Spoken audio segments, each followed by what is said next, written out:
बिहार पश्चिमी चंपारण से कांग्रेस के एमएलसी प्रत्याशी श्री आफाक अहमद ने आज अपना नामांकन पर्चा भरा।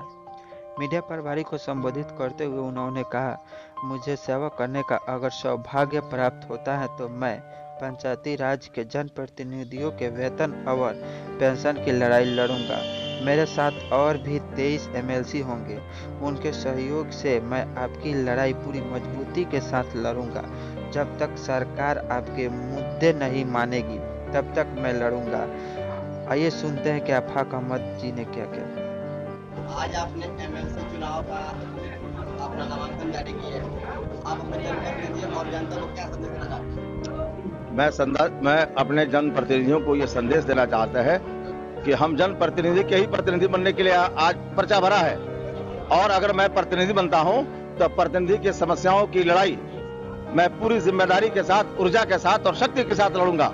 उनकी जो समस्याएं हैं, ब्लॉकों में बैठने के लिए सामुदायिक भवन या उनका भत्ता का जो समस्या है, उन समस्याओं को भी हम निश्चित रूप से सदन के अंदर उठाएंगे और सरकार से आग्रह करेंगे कि उनकी जो समस्याएं हैं, उन समस्याओं के निदान के लिए कोई ठोस कदम उठावे। पहली प्राथमिकता क्या रहेगी? फर्स्ट प्राथमिकता तो यह है कि उनका सम्मान करें, इक्वल सम्मान करें। ऐसा सम्मान नहीं हो, असमानता के सिद्धांत का प्रतिपादन आफाक अहमद नहीं करता है और कांग्रेस पार्टी भी नहीं करती है। हम समानता के सिद्धांत के प्रतिपादन के लिए वचनबद्ध हैं। जितने भी प्रतिनिधि हैं, चाहे वो कितना हो बड़े हों, प्रतिनिधि होता है।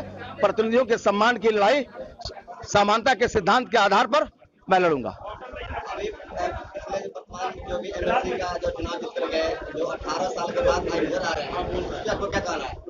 सर, मैं उसके बारे में क्या कह सकता हूं? जो आदमी 21 वर्ष से रहा हो और प्रतिनिधि भी नहीं पहचानता हो और आने वाला पीढ़ी भी नहीं पहचानता हो, लोकतंत्र शर्मिंदा हो रहा है। भारत का संविधान में भगत सिंह ने अगर फांसी के फंदे को चूमा था तो उसका सपना चकनाचूर हो रहा है। वैसे व्यक्ति को कम से कम जनता को सोचकर समझकर, अब 21वीं सदी का प्रतिनिधि अभी आया हुआ है।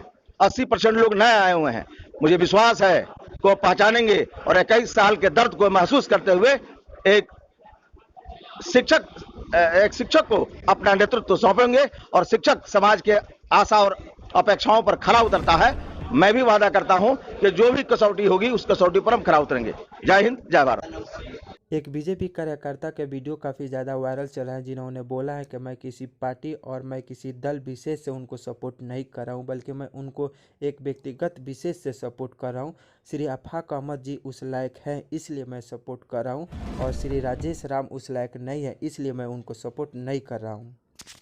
ऐसा है कि आप बीजेपी के बूथ अध्यक्ष हैं और आपका गठबंधन का सरकार बिहार में भी चल रहा है, और आपके गठबंधन के प्रत्याशी हैं राजेश राम जी, जो अभी यहाँ पे क्या बोलते हैं एमएलसी के चुनाव लड़ रहे हैं।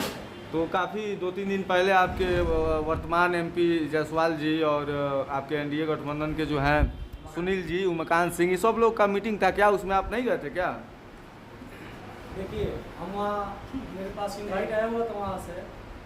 हम इस चुनाव में जो एमएलसी का चुनाव है, जी जी, ये हम चुनाव जो है हम किसी पार्टी और किसी दल से हम सपोर्ट नहीं करेंगे।